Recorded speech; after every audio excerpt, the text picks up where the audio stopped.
I've always been a private person, happy to blend into the background rather than be the center of attention.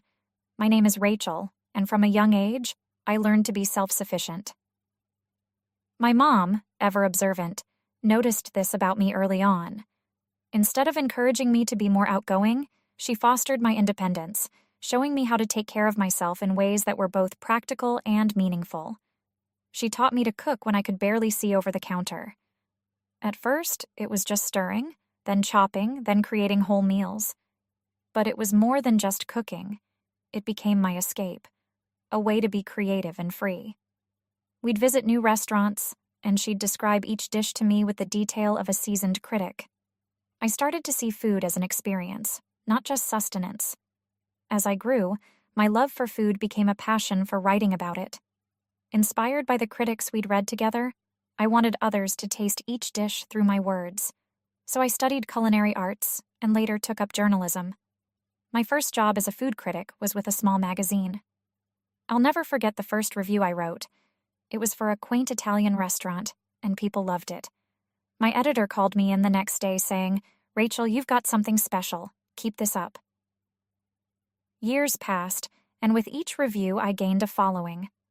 I eventually branched out, starting my own blog and social media pages, where food lovers from all over the world followed my latest discoveries. Then one evening, at a new restaurant called The Grove, I met Eric. It started innocently.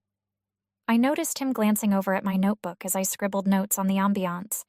He finally introduced himself, and soon we were talking about everything from the meal to favorite cities. His laughter was infectious, and before I knew it, he'd invited me to join him and his parents for dinner. I hesitated, but their warmth pulled me in. His parents, Mark and Linda, were thrilled to meet me, calling themselves food fanatics. We bonded over shared tastes, and I found myself enjoying the evening in a way I hadn't anticipated. Eric was charming, and our conversations flowed easily, like we'd known each other for years. By the time dessert arrived, I felt like part of their family. Eric and I began texting the next day, and what started as casual conversations turned into deep discussions about life, dreams, and everything in between. A month later, he asked me out. From there, things moved fast. Within a year, we were married. But marriage brought its own surprises. As much as I loved Eric, his parents became more involved in our lives than I'd expected. They would show up unannounced, join us on dinner dates, and even insert themselves into our weekend plans. Each time, I tried to be understanding. Family was important to Eric, and I wanted to respect that. But there were moments when it felt like I was married to his entire family, not just him. One afternoon, Eric suggested a weekend getaway. "Just the two of us," he promised. Excited, I packed a picnic, eager for a quiet escape. But when we arrived at the cozy lakeside cabin, I saw Mark and Linda unpacking their bags beside us. "Surprise," Linda said, pulling me into a hug. "We thought we'd join you for some family time." I looked at Eric, waiting for an explanation, but he just shrugged. "It's a family tradition," he mumbled, avoiding my eyes. My heart sank. This wasn't what I'd signed up for.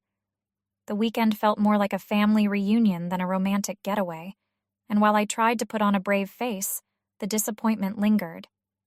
Back home, I confronted Eric. "We need boundaries," I said. He agreed, saying he'd talk to his parents. For a while, things seemed to improve. But then came the vacation. Eric had planned it months in advance, a week at a beautiful beach resort. I was thrilled at the thought of uninterrupted time together, but on the morning of our departure, as we loaded our suitcases into the car, I heard familiar voices. "Oh, don't worry about our luggage," Linda chirped, dragging a small carry-on bag. "We'll just pick up what we need once we get there." I looked at Eric in disbelief. "I thought you said this was our vacation." He hesitated, then mumbled, It's a family thing." The first few days, I tried to focus on the positives, the ocean, the sunsets, the local cuisine, but it was hard to ignore how much Mark and Linda spent each day, never seeming to worry about the cost. They'd pick the priciest items on every menu, dragging us to upscale shops and fancy restaurants. One evening, I leaned over to Eric, whispering, "How can your parents afford all this? Aren't they on a fixed income?" He shifted uncomfortably, his eyes glued to his plate. "They're just good with money," he muttered. But something felt off. When we returned home, I decided to check our joint account. My stomach dropped when I saw the balance. It was shockingly low. I felt a cold wave of anger as I called Eric over, demanding an explanation. I might have covered a few expenses," he admitted, unable to meet my gaze. "Mom and Dad just needed a little help."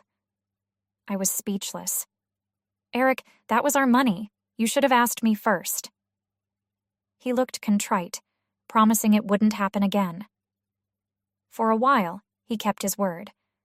But a few months later, things took a darker turn. One evening, as I prepared for a review at an upscale restaurant, Eric's parents showed up again, taking seats at my table as if they belonged there. Linda loudly introduced herself to the staff, insisting on ordering the most expensive items. I was mortified, watching as she claimed they were with the food critic. "Linda," I whispered sharply, "I'm here to work. You can't just show up like this." But she ignored me, raising her voice to announce that family of food critics should get the perks too. I could feel the stares of other diners as the tension grew. The head waiter approached, visibly uncomfortable, and I knew I had to act. "Linda, you need to leave," I said firmly. "This is my job, and you're jeopardizing it." Linda's face twisted in anger. "Is this how you treat family?" she spat. "I'm the one who told Eric to marry you. I thought you'd be good for us. But if this is how you repay us, maybe we don't need you."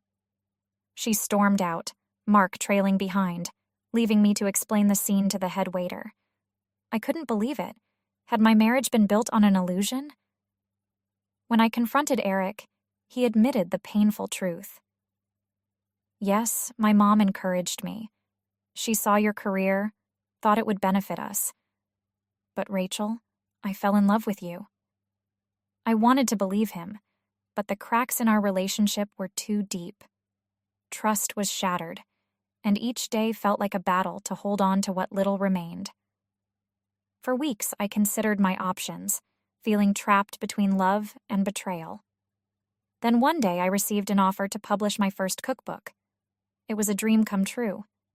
But as I celebrated, I couldn't ignore the shadow hanging over me.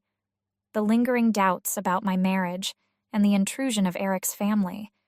Eric tried to mend things, promising me a trip to celebrate just the two of us.